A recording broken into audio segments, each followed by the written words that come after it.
आप देख रहे थे, कुमार आपको दिखा रहे थे कि क्या कुछ हुआ कल कोलकाता की सड़कों पर, कैसे कोहराम मचा। राधिका खेड़ा बीजेपी से हमारे साथ हैं, चित्रा बाथम कांग्रेस पार्टी से, समीर चौगांवकर वरिष्ठ पत्रकार इस वक्त हमें ज्वाइन कर रहे हैं। आप सभी का स्वागत है क्योंकि आज स्वतंत्रता दिवस हम मना रहे हैं तो इसकी शुभकामनाएं भी आप सभी को। कुमार कुंदन भी हमारे साथ जुड़ चुके हैं। कुमार इस वक्त कोलकाता से हमारे साथ जुड़े हुए हैं। कोलकाता में जो कुछ हुआ कुमार कुंदन आधी रात, केवल आप और आपकी टीम जो वहां से रात भर जो रिपोर्टिंग आपने की, ये बताता है कि कैसे इतनी बड़ी घटना के बावजूद कुछ तो लापरवाही बरती गई, कुछ तो ऐसा हुआ जिसकी वजह से इतना बड़ा उत्पात कोलकाता की सड़कों पर मच गया, जो कि नहीं होना चाहिए था क्योंकि ऑलरेडी बहुत सारे आंदोलन हो रहे थे।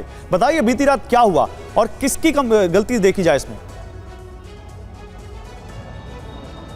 देखिए, बीती रात सबसे पहले जो आम लोगों का गुस्सा था वो एक तरीके से हिंसक हो गया। हाँ। और वो गुस्सा इतना हिंसक हुआ जिसकी तस्वीर TV9 भारतवर्ष आपको कल रात से दिखा रहा है। अभी भी हम इमरजेंसी के सामने खड़े हैं और ये इमरजेंसी की तस्वीर अगर अभी भी आप देखेंगे तो पूरी तरीके से ये इलाका वेंडलाइज हुआ पड़ा हुआ है और इर्रेपरेबल लॉस है एक तरह से कह सकते हैं, क्योंकि आम लोगों के साथ दिक्कत ये है कि वो इलाज के लिए इस जगह पे आते थे।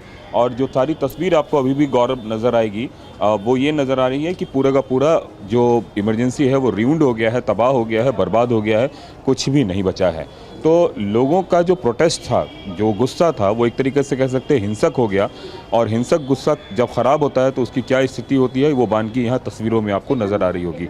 और अभी भी मरीज़ जो हैं, जैसे लोग आते हैं वो जानने की कोशिश कर रहे हैं कि उनके अपने कहाँ हैं, लेकिन सब जो है यहाँ से फिर निकल जा रहे हैं। तो ये तस्वीर अभी भी सामने में जहाँ पे वो प्रोटेस्ट कर रहे थे बैठ के, कुछ प्रोटेस्टर्स सुबह में वो आए थे यहाँ बैठे, लेकिन अब वो यहाँ से निकल चुके हैं। इस तरीके से बेडिंग और बेडशीट्स के नज़ारे आपको दिख रहे हैं, जो यह बताता है कि कल का जो कोलकाता था, कल रात का जो कोलकाता था वो कोलकाता नहीं था जिसके लिए हम आप जानते हैं कोलकाता को।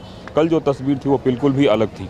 अभी भी दुकानें वगैरह पूरी की पूरी गिरी हुई है, पड़ी हुई है और टूटी हुई है, कुछ भी नहीं बचा है। लेकिन एक चीज़ ज़रूर है कि पुलिस ने अब पूरे इलाके को अपने कब्ज़े में ले लिया है। पुलिस ने प्रॉपर बैरिकेटिंग कर दी है, आने जाने वालों पर नज़र रखी जा रही है, सिक्योरिटी कल से ज़्यादा बढ़ाई गई है। और ये बगल की वो तस्वीर जिसमें आपको टूटी कुर्सियों से लेकर सब कुछ नज़र आ रहा होगा, जहाँ पे कि कल यहाँ पे प्रोटेस्ट हो रहा था। गौरव, कौन लोग थे जो यहाँ पे आए, इसके बारे में अभी तक कुछ भी पुख्ता जानकारी नहीं है। उसे सिर्फ मॉब, भीड़ या एक हिंसक भीड़ का नाम आप दे सकते हैं, जिन्होंने सब कुछ तबाह कर दिया यहाँ पे और उसके बाद यहाँ से वो चले गए। लेकिन उसके बाद रात में रुक रुक कर जो है एक तरह से कह सकते हैं कि इस तरह के प्रदर्शन होते रहे कोलकाता की सड़कों पर, खास करके जो आरजीकर मेडिकल कॉलेज है उसके आसपास के इलाकों की अगर बात करें, बाद बाकी कोलकाता के दूसरे इलाके शांत थे। अगर आज की तस्वीर की बात करें गौरव, तो आज सब कुछ सामान्य अभी तक दिख रहा है। इमरजेंसी सेवा पूरी तरीके से। और उसके बाद हमने देखा कुमार कुंदन कि किस तरह से पुलिस भी वहां पर एक्शन में आई है। खुद जो पुलिस कमिश्नर हैं वो मौके पर पहुंचे थे, हालांकि वो मीडिया को लेकर भी कई सवाल खड़े करते नजर आए, इस पर भी हम बात करेंगे, चर्चा करेंगे।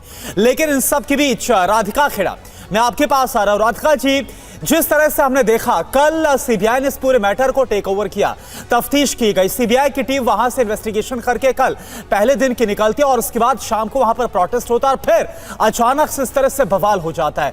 कैसे आप इस पूरे इंसिडेंट को देख रही हैं?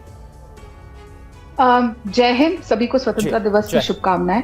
आज हम 78 स्वतंत्रता दिवस मना रहे हैं, लेकिन क्या जो समाज और क्या जो अभी राज्यों की स्थिति है, क्या हमें ये स्वतंत्रता है कि हमें एक महिला को जब वो काम पे है, ऑन ड्यूटी है, डॉक्टर है जो लोग को जीवन देती है, उसको रेप करने की स्वतंत्रता मिली है हमें?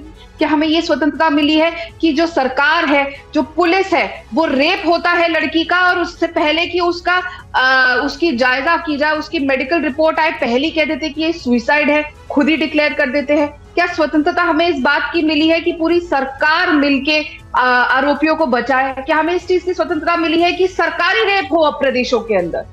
क्या ये स्वतंत्रता दिवस हम महिलाएं मना रही हैं?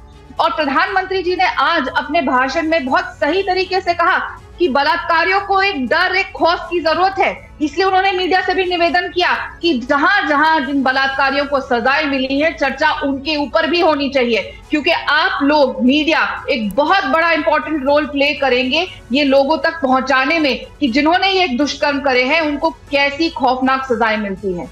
क्या हमें स्वतंत्रता इस बात की मिली है कि कुछ पॉलिटिकल पार्टियां आके ये कहे लड़के हैं, लड़कों से गलती हो जाती है, बलात्कारियों को सजाए मौत नहीं मिलनी चाहिए? क्या हमें ये स्वतंत्रता मिली है 78 ईयर्स के बाद कि पॉलिटिकल पार्टी के लोग, ये रिप्रेजेंटेटिव्स अबू आजमी जैसे, ये कहे कि बलात्कारी को जब हैंग किया जाए तो साथ में वो पीड़िता को भी हैंग कर दिया जाए? ये मानसिकता से हमें स्वतंत्रता की जरूरत है। हमें इस स्वतंत्रता की जरूरत है कि सारी पॉलिटिकल पार्टीज अपना दायित्व निभाएं, राज्य सरकार अपना दायित्व निभाए।